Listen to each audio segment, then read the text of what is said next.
The World Health Organization, WHO, has designated a new South Africa variant of coronavirus a variant of concern and has named it Omicron. The variant, which has now been detected in Belgium, has an unusually large number of mutations. This raises the specter of it breaching the immune defenses erected by the vaccines. More than ever, picking up cases will be key to informing decisions that contain the threat of coronavirus and its emergent strains. Unfortunately, lateral flow tests, which are integral to tracking the virus, are flawed in a number of ways, warned Dr. Chris Smith on BBC Breakfast Today. Rapid tests help to check if someone has COVID-19. If people test positive and self-isolate, it helps stop the virus spreading. You can get rapid lateral flow tests if you do not have symptoms of coronavirus, COVID-19. However, Dr. Chris Smith highlighted the fact that the tests are not perfect. Dr. Chris was responding to a question posed by a viewer. They asked, "Is there a problem with the lateral flow tests, as we repeatedly get a positive result with them followed by negative PCR results?" To which Dr. Chris replied, "No test is perfect.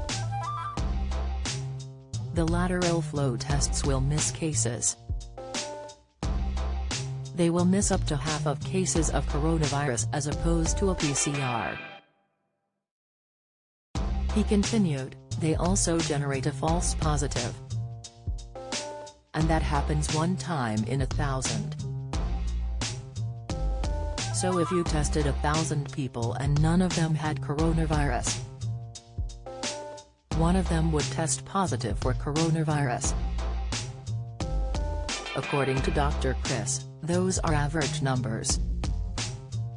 The TV doc also pointed to the problems associated with sticking swabs in our noses and throats. That's a pretty mucky place to stick a swab. You can imagine why it is hard to make a test that works perfectly with what is a mucky sample. He continued, "We like to test pristine samples in laboratories. These are not pristine samples. Anything you put into your mouth or nose can affect the performance of the test." According to Dr. Chris, it's possible things people have eaten and drunk can change the chemistry of the mouth, saliva and throat for a short period of time, and that can throw some of these tests. That's one possibility. All this is not to say PRC tests are foolproof.